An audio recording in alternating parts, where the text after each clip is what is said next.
we shall discuss the test paper solutions now. The first question is, which of the following has highest bond order? Question is to calculate the molecule with highest bond order. Options are nitrogen, oxygen, helium and hydrogen. So from this we know how to calculate bond order. The formula is Nb minus Na by 2. So we also know what Nb means, what Na means. Nb means number of bonding molecular orbitals, that is the electrons in that. Na means number of anti-bonding electrons divided by 2.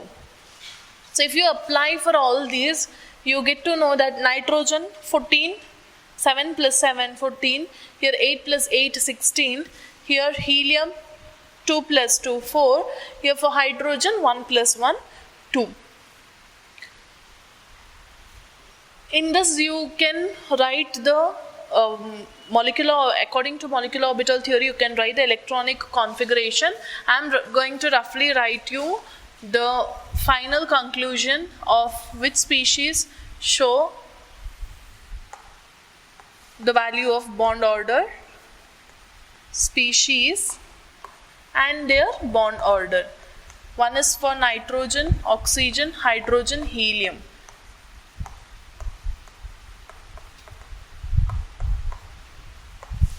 You know that helium does not exist. The bond order of helium is 0 because you cannot find helium as a molecule. So there, however, it's 0. The bond order for hydrogen is 1. Bond order for oxygen is 2. Bond order for nitrogen is 3. One way you can calculate using this particular formula. The other way is, if you know the general arrangement of the bonds in it, or presence of bond. So nitrogen, nitrogen, how many bond? 3 bond. Oxygen, oxygen, 2 bond. Helium, He2, there is nothing like helium, there is no bond present. So we say bond order is 0. Hydrogen, you know, between 2 hydrogen atom there is a single bond. This is how you can find out. The other way, in a simpler way you can find. So bond order means number of bonds present between the 2 atoms. So how many bonds are present? In nitrogen 3, oxygen 2, helium no bond, hydrogen 1 bond. So highest bond order is seen in nitrogen. So the right option is option A. Second one is the molecule with highest percentage ionic character. Highest percentage ionic character. You know, ionic character means the positively and negatively charged species are involved here. Here the options are hydrogen iodide, HBr, HCl and HF. You know that these are all halogen molecules that has formed bonding with hydrogen, iodine, bromine, chlorine, fluorine, or all are halogen atoms. But what we need to see is the highest percentage of ionic character among these. Highest percentage of ionic character, when you have to see, if there is large difference in their electronegativity, in their charges, then they show more ionic character. Did you get it? Do you understand? So more the difference between hydrogen is positive, the other one is negative. If the difference is if the difference is more, then we say that it shows more ionic character. We know that among iodine, bromine, chlorine, fluorine is the most highly electronegative atom. So the difference between hydrogen and fluoride is more negative and hydrogen is more positive. So the difference between them is again more, because of which more ionic character is shown by hydrogen fluoride. So right option is option D. Did you get the point of why it is said to have highest a percentage of ionic character. It is said that the percentage ionic character somewhere around 4 minus 2.1, it comes out to be 1.9, almost equal to 2. It comes out to be the percentage of ionic character. Otherwise, in general, just by looking at the nature of the particular electronegative atom, we can know how it shows the ionic character also. Third one is carbon in benzene molecule is, they have asked the nature of carbon in benzene molecule. You know, benzene molecule is C6H6. Yes, benzene molecule means 6 carbon atoms arranged in the form of hexane ring having alternate double single double bond. So which type of carbon, what is the nature of carbon here? You know this. If there is only single bond between the atoms, we say that the atoms are sp3 hybridized. If there is at least one double bond between the atoms, we say that the atoms are sp2 hybridized. If there is only triple bond, then we say the atoms to be sp hybridized. Here you can see these are all double bonded carbon atoms. So the carbon atoms here will be sp2 hybridized. So the right option is option A, which says sp2 hybridized.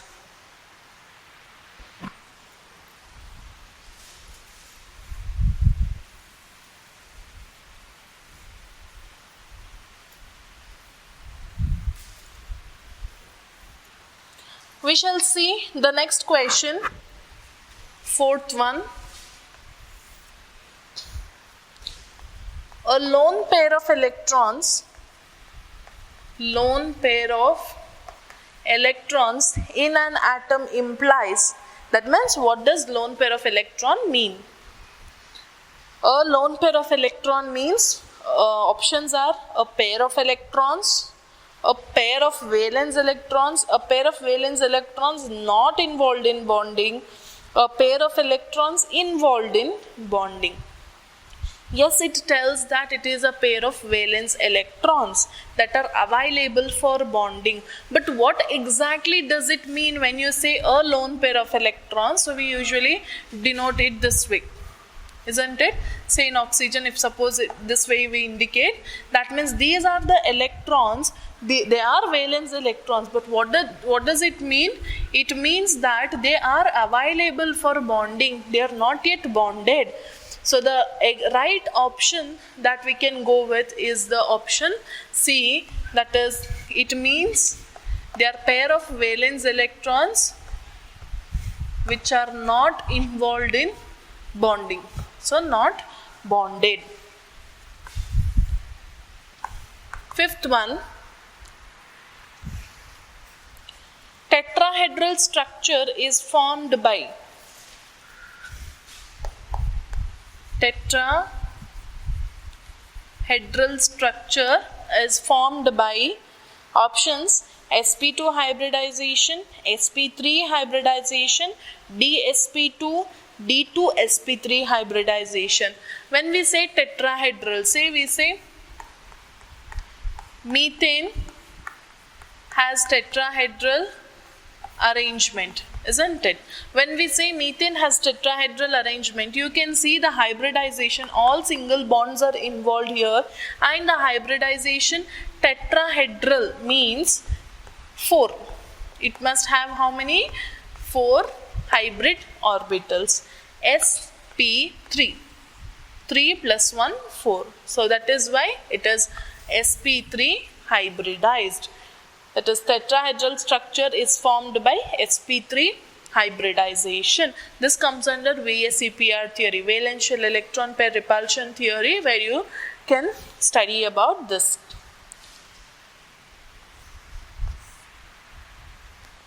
Maximum number of hydrogen bonds that a water molecule can have. water molecule can have.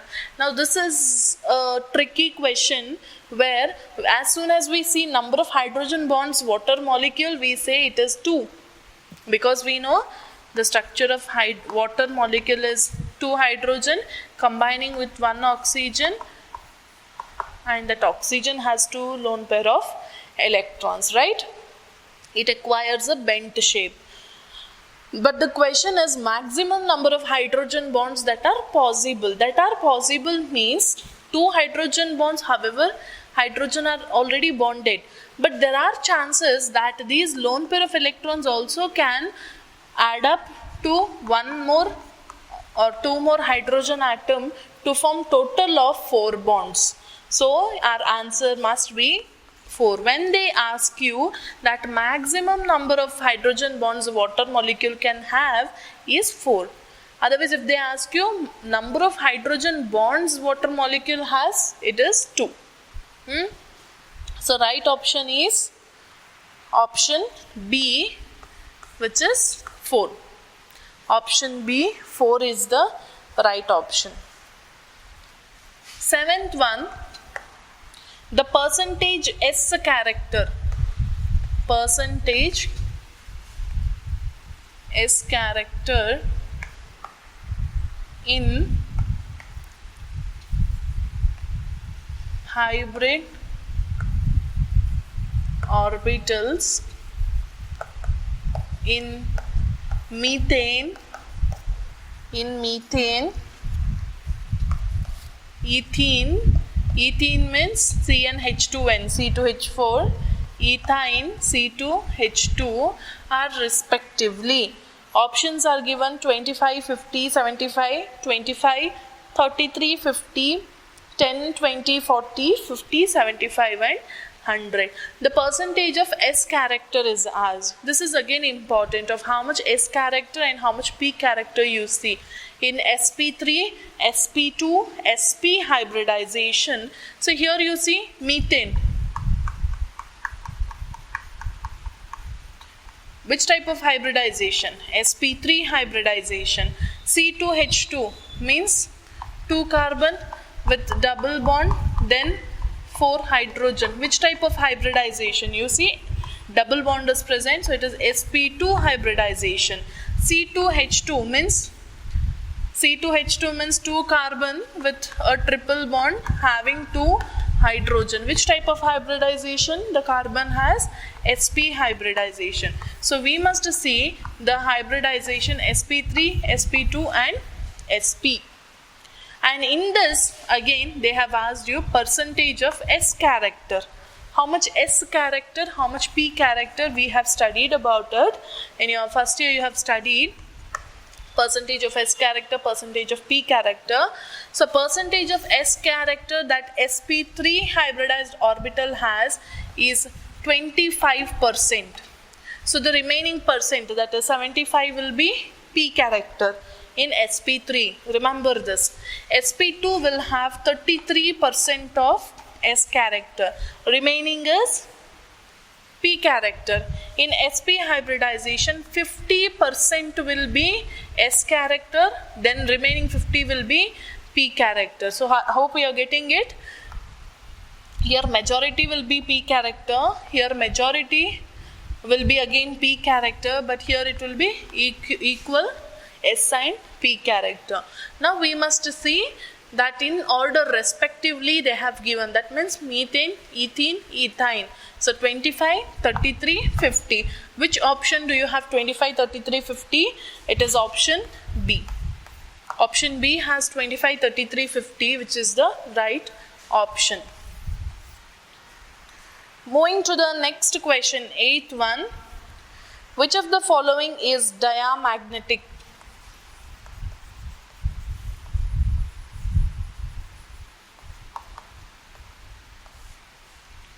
Which of the following is diamagnetic?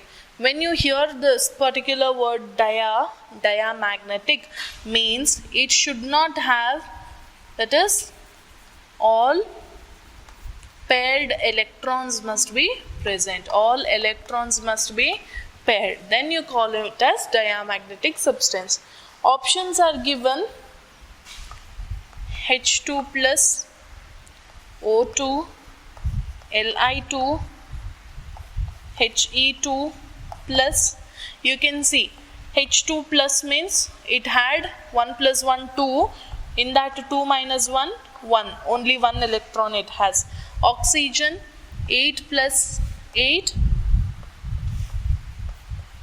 16 electrons it has, and that too you have to fill the orbital sign check. When you fill the orbital sign check, you will get unpaired electron here, so it is paramagnetic. Lithium Li 3 plus 3 6 electrons. These 6 electrons, when it is filled, you get all the electrons paired up. All the electrons paired up in this, it means that here 3 means 1s2 2s1, 1s2 2s1. So when they form a molecule, it is 1s2 here, total 6 electrons. All the electrons will be paired, and hence it is diamagnetic, whereas here again you cannot see the diamagnetic nature. So the option is option C, right option.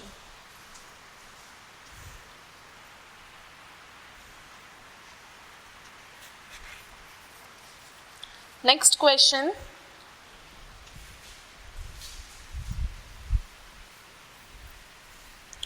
For a stable molecule, the value of bond order must be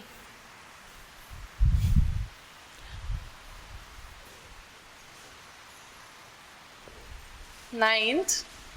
It means for a stable molecule, if you want to call a molecule stable, what must be the bond order? What must be the bond order? Negative, positive, zero, there is no relationship between stability and bond order. So they have asked bond order, you know, it is NB minus NA by 2. The options are whether it has to be negative, positive, or there is no relationship, whether it has to be zero or there must be no relationship. If this must be negative, that means antibonding electrons must be greater. If this must be positive, then bonding electrons must be greater. If this must be zero, equal number of antibonding and bonding electrons should be present. There is no relationship, no, we can't say that, because bond order also explains the stability of the molecule. So according to you, or as per the rule, which one is said to be stable? Where the bonding electrons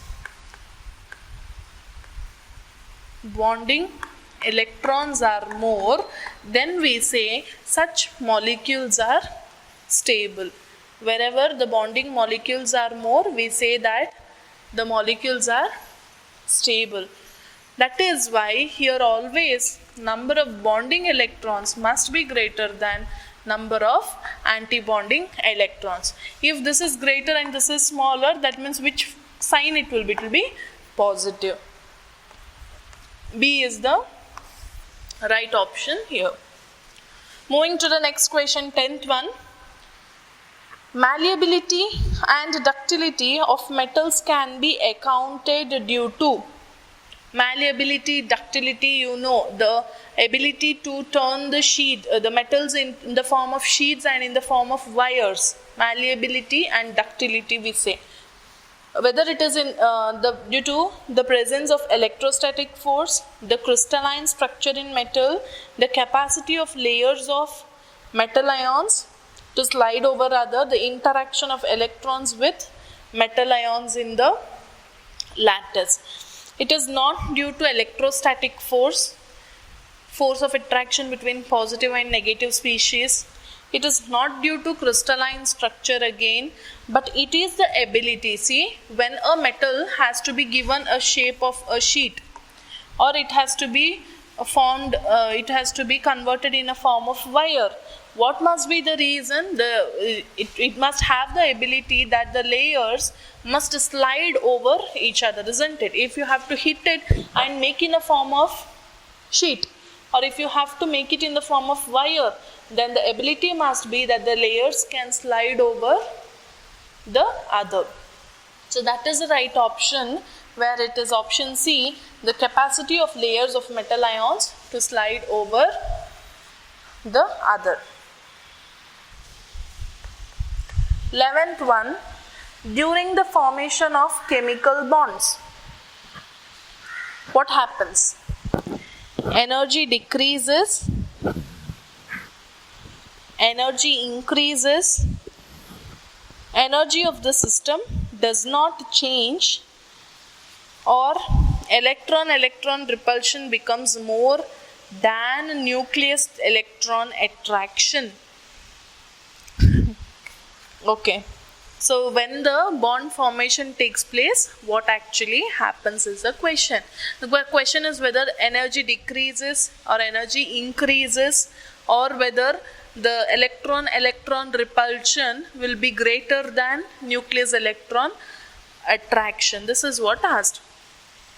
What actually happens is, when a chemical bond formation takes place, what happens to the molecule? It tries to acquire stability, isn't it? When it tries to acquire stability, say it is known that the ground state level or the lower energy level is said to be stable. So when chemical bond is formed, it tries to acquire lower energy level. When it tries to acquire lower energy level, it will be stable. So what happens to energy? Energy decreases, stability increases during chemical bond formation. So option A. It is electron falls to the lower energy and therefore total energy decreases. Next is when O2 is converted into O2 plus. When O2 is converted to O2 plus, what happens? Both paramagnetic character and bond order increase, bond order decreases, paramagnetic character increases, paramagnetic character decreases, and bond order increases. So since they have asked about the magnetic nature and bond order, let us write the molecular, according to molecular orbital theory, we shall write the electronic configuration, so that when they are asking about bond order, we can calculate from it. Even paramagnetic or diamagnetic nature means we have to see whether it has unpaired electrons or not. That's all. So we will write for oxygen. O2 means 8 plus 8, 16 electrons are there. How to fill?